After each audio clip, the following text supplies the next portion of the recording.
नमस्कार, मैं हूं AK कश्यप। आज एक महत्वपूर्ण विषय पर बात करेंगे। ये आपके उन केंद्रीय कर्मचारी, राज्य कर्मचारियों के लिए जो आने वाले समय में केंद्र सरकार ने जो 8वें वेतन आयोग का गठन के बाद जिस कमेटी को लेकर अभी आप इंतजार में हैं, उस कमेटी के गठन से पहले कुछ महत्वपूर्ण न्यूज़ अलग अलग मीडिया प्लेटफॉर्म, अलग अलग सोर्स से निकल कर आ रहे हैं।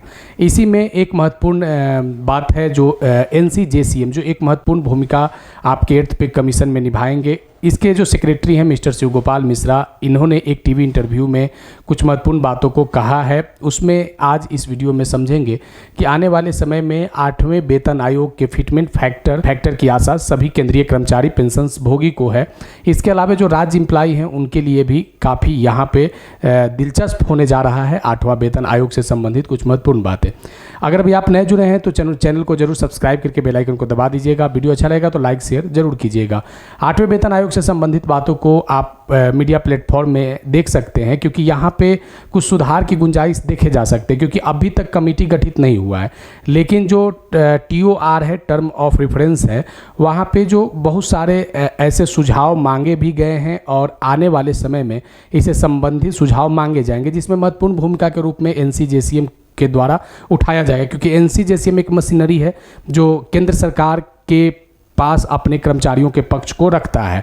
अब यहाँ पे इस विषय को समझेंगे कि 8वें वेतन आयोग में जो फिटमेंट फैक्टर को लेकर या अन्य जो मांगों को लेकर पहले भी जो चर्चाएं चले हैं उसको कितना इससे बल मिलेगा और क्या बदलाव यहाँ पे देखने को मिल सकता है। तो सबसे पहले यहाँ पे जो NCJCM के सेक्रेटरी हैं शिव गोपाल मिश्रा, उनका एक बहुत बड़ा रोल होगा 8वां वेतन आयोग में कर्मचारियों के पक्ष के लिए एक बेहतर मांग को रखने के लिए।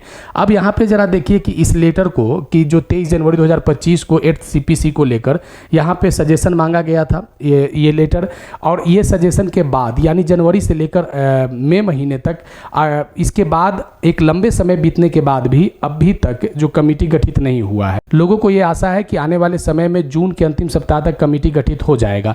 लेकिन क्या कमेटी गठित होने और एक बेहतर अगर स्टडी न हो पाए तो क्या केंद्रीय कर्मचारियों को बेहतर फिटमेंट फैक्टर मिल सकता है, क्योंकि आपका महंगाई भत्ता अभी 55% पर ही रुका हुआ है। अब यहाँ पे देखिए कि जो कुछ बातों को निकलकर यहाँ पे जो आया है कि NCJCM ने कहा है, शिव गोपाल मिश्रा साहब ने कहा है कि हमें उम्मीद है कि संदर्भ जो TOR के शर्त हैं वो सरकार की मंजूरी जल्द मिल जाएगी और इसे जल्द से जल्द मंजूरी मिलनी भी चाहिए।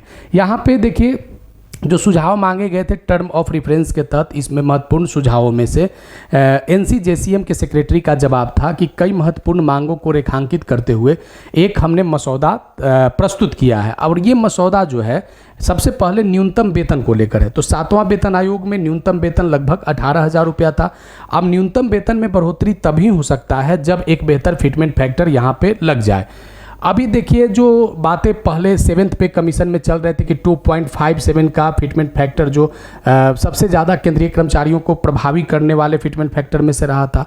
अब अगर 2.57 के अगर फिटमेंट फैक्टर से कर्मचारी जो होंगे, पेंशनर्स जो होंगे, वह संतुष्ट नहीं हो पाएंगे। अब यहाँ पे इस बात को जोर देकर कहा जा रहा है कि न्यूनतम वेतन और फिटमेंट फैक्टर पर विशेष ध्यान दिया गया है। अगर आयोग के द्वारा जो वेतन संशोधित करने के इस्तेमाल किए जाने वाला जो गुणक है, उस गुणक में भी बढ़ोतरी की बात यहाँ पे किया जा रहा है। अब यहाँ न्यूनतम वेतन फिटमेंट फैक्टर को देखिए कि जो बातें चल रहे हैं कि 1.92 से लेकर यहाँ जो बातें चल रहे हैं कि 2.81 तक ये जा सकता है। अब ये अगर 2.81 का फिटमेंट फैक्टर अगर जाता है तो एक बेहतर आपको बेहतर फायदा मिल सकता है।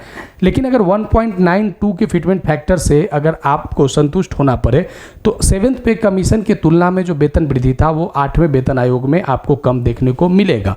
अब यहाँ पे देखिए इस चीज़ को कि यहाँ पे जो JCM स्टाफ सेक्रेटरी जो हैं शिव गोपाल मिश्रा साहब, इन्होंने कहा था कि तर्क दिया है कि 7वां वेतन आयोग के तहत पहले का दृष्टिकोण पुराना हो चुका है, क्योंकि वेतन आयोग में फिटमेंट फैक्टर निर्धारित करने के लिए कुछ वहाँ पे फैक्टर को निर्धारित किए जाते हैं और इस फैक्टर में सबसे जो बड़ा फैक्टर होता है वो फैमिली यूनिट होता है।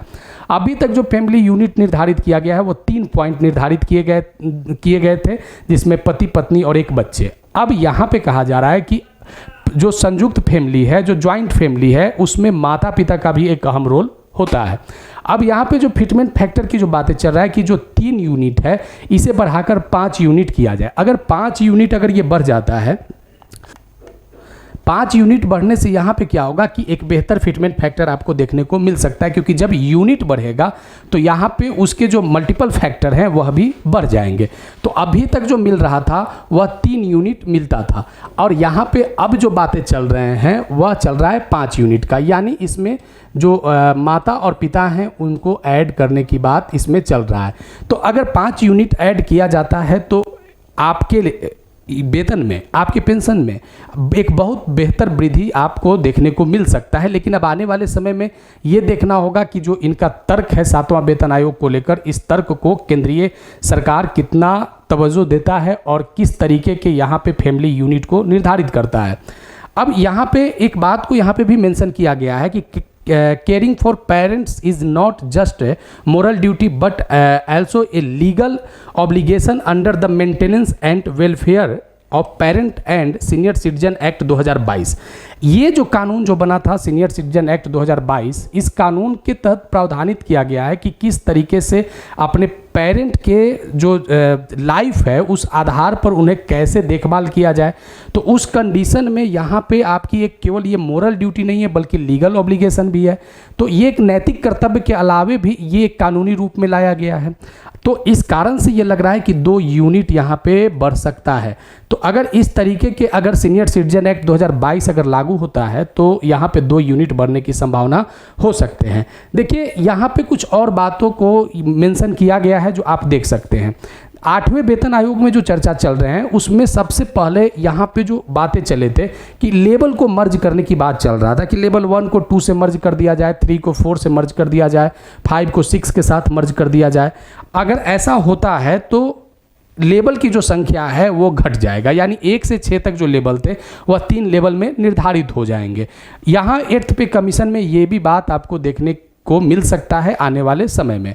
उसके बाद यहाँ पे जो कम्यूटेड पोर्शन जो होता है पेंशन को लेकर 12 साल, इस पर भी चर्चाएं किए गए हैं। लेकिन जो सबसे बेहतर जो चर्चा यहाँ पे किया गया है, जो आप यहाँ पे देख सकते हैं इस पॉइंट को, कि जो डीए को मर्ज करने की बात किया जा रहा है कि डियरनेस अलावेंस जो 50% जो बेसिक मूल वेतन में जो मर्ज करने की बात चला था, ये सबसे बेहतर तरीके पे जो देखा गया था ये 5th पे कमीशन में देखा गया था। यानी 5वें वेतन आयोग में जो बेसिक में 50% डीए को मर्ज कर दिया गया था।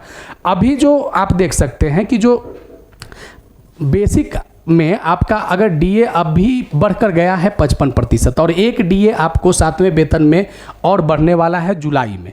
अब यहाँ पे बहुत ज़्यादा अगर बढ़ेगा तो 2 से 3%, यानी आपका 57 से 58% तक यहाँ पे महंगाई भत्ता जा सकता है। अब यहाँ पे इस बात पर भी चर्चा है कि इसमें जो 50% बेसिक है, इसको क्या जो यहाँ पे जो 5वें पे कमीशन में जिस तरीके से बेसिक में डीए को मर्ज किया गया था, तो क्या 8th पे कमीशन में भी कुछ ऐसे संभावनाओं को तलाशा जा सकता है।